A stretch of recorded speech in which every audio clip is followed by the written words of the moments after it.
Welcome to Taking Control of Your Financial Life podcast, providing the simple answers to the complex questions asked about your financial future. Let's get you the answers you need about retirement, investing, asset planning, and the current market. Here's your host, Julian Rubenstein. Hello, Paige, and welcome to Taking Control of Your Financial Life podcast. Thank you. I'm very excited to have you on the show today and look forward to sharing your experiences and knowledge with our listeners. Thank you. I'm excited to be here. That's great. So to get started, why don't you tell us a little bit about yourself and how you started your career? Sure. So I consider myself a profit strategist and an accounting firm owner. I started an accounting firm about 6-7 years ago when I was pregnant with my first son. At the time, my husband and I were both working for a startup company and basically working from the moment we woke up to the moment we went to bed. And we said, if we're going to have a family and a child, we cannot do this. I started looking online to see, I had a couple side bookkeeping clients. I was like, okay, how can I turn this into a business? When you look online, it's so easy. Just start. All you need is yourself and a laptop and you'll make $60,000 within the first year. And they make it sound so easy, which it's not. So that's where the journey sort of began. I always had the goal of being able to hire pregnant women, working parents who wanted to be home, to stay home and work, but also be with their kids. And pre-COVID, working from home, was not as easy as it is now, and people didn't have salaries at the time. So luckily we have now been able to meet that goal. And so my next goal is to start, I've been working on a program for probably women business owners to start with. Eventually I want to help as many as I can, but especially mother entrepreneurs. I don't like the term mompreneur, but okay. women CEOs. And I want to help them basically systemize their business, make their business profitable so that it can kind of run without them. So now you first started an accounting firm, you said?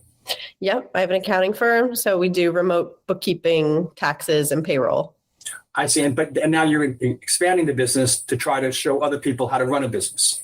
Is that it? Yeah, it's kind of a separate thing. So basically the accounting firm kind of runs without me now. I'm now on my third son. So I had my first two kind of back to back, and my third child just turned 1.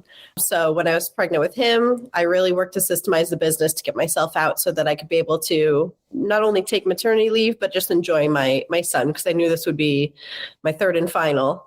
So since he was in the belly till now, I've been kind of taking a step back, and the firm kind of runs without me. So at this point, that's what I want to do, is sort of help other business owners systemize their business so that they can do the same thing for whatever reason. My goal was just to be able to focus more on my kids and my relationship and my house, my home.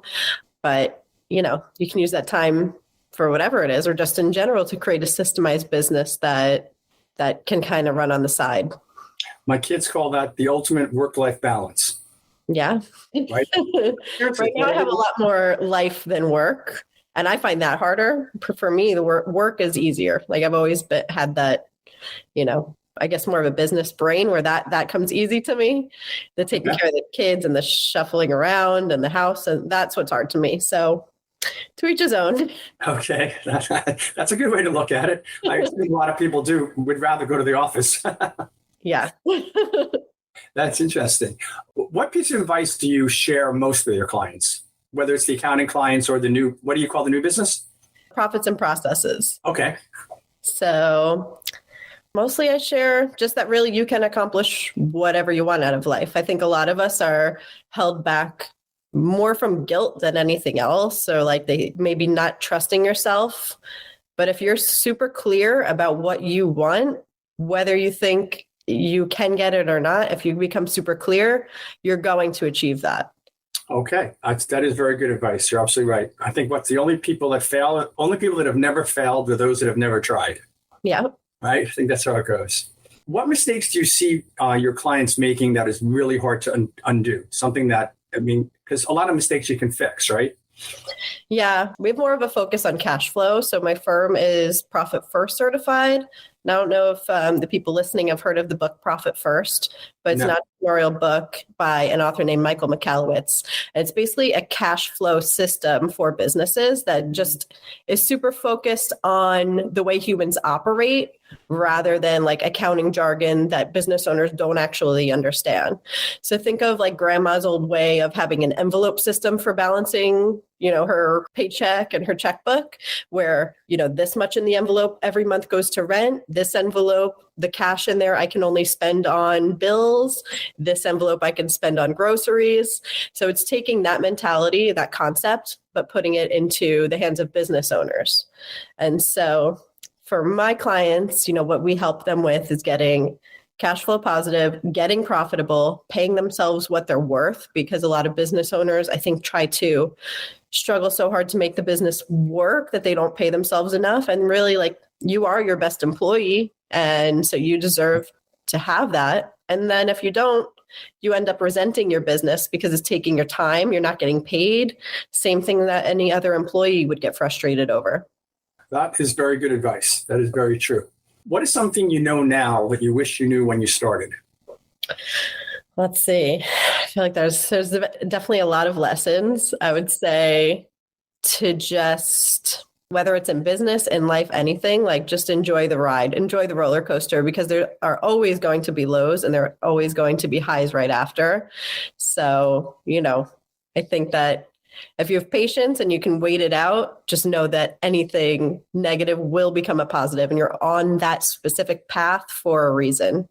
My first boss told me once, he said, the key to success is staying in the game long enough. And he used to say that if you stay in the game long enough, eventually you'll get a softball that you can hit out of the park. Yeah. And the other thing he told me was stick to one thing. Most people that are successful, they stick through it, as you're saying, through the good times and the bad times. I've seen so many people, the minute they fail or it's not going their way, they bounce to another job. Like, I can't sell cars, so I'll go mow lawns. I know these are bad examples, but they're constantly jumping industries instead of realizing that the longer you're there, the better your odds are much better to do well. Yeah. Yeah, for sure. I mean, even selling, like if you're going to sell something new every day, you're never going to get good at selling that thing. But if you the one thing, you make your mistakes, you improve the next time, and then the next time, and then the next time, you're just going to get better and better at it, as long as you know exactly where your focus should be and what the end goal is for you and for your life. Absolutely right. And I remember, you want to be the best at something. You don't want to be good at a lot of things. Yeah. Right? Yeah. You want to stay focused. And now I think the hype word is your zone of genius. I hear everybody talking about that. Stay in your zone of genius, which is, not your zone of greatness, which is like you can be good at a lot of things and things can come naturally easy to you. But there are other things that just you excel in. That's really where what makes you happy, not just what you're good at. And when you do what you love, you're always going to make money. I can see you're a great motivator because you obviously love what you do, and you really, really are such all positive. It's great to hear. Thank you. How do you define success? Success, I think, is personal. To me, success is happiness, like overall. Like you said, like I like to be positive. I think I've always been that way. I'm very positive and patient, and I truly believe that whatever is meant to be will be. So for me, success is just being on the path that I'm meant to be. Right. And I think you're also saying be happy with what you have, right? You got to just be happy. And all of us in this country pretty much are very fortunate. And yet a lot of us are always just looking to more and more and more and more and never enjoying the road that we're on. Yeah.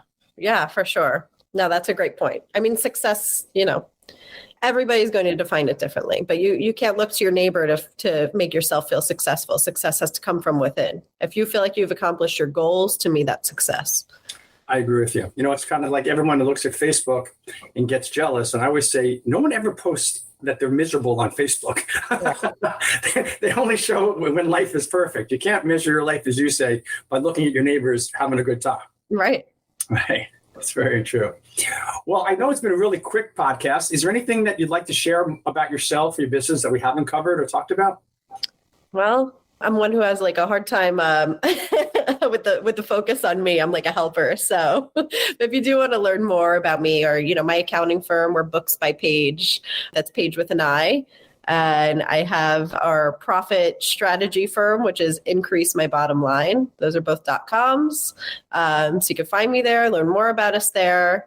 And I don't know, if any of your listeners just want to get in touch at all and talk about this kind of stuff, I love talking about this stuff. They can get in contact with me at probably the best address is info@booksbypaige. Again, that's PAIGE.com. Great. Do you also do regular tax returns for people? Yeah, we do tax returns, bookkeeping, payroll, profit coaching, general advising. Yeah. That's great. Well, again, I really want to thank you for joining me. The listeners don't know we had a little technical difficulty, but you worked through it with me, so I really appreciate that. And have a great holiday, and I look forward to doing this again with you. Thank you. You too. Happy holidays. Thank you for tuning in to Taking Control of Your Financial Life. For more information about today's topics, please visit or check the show notes for more important information and links. Share, rate, and review this show on Apple Podcasts or wherever you get your podcasts. Thanks for listening.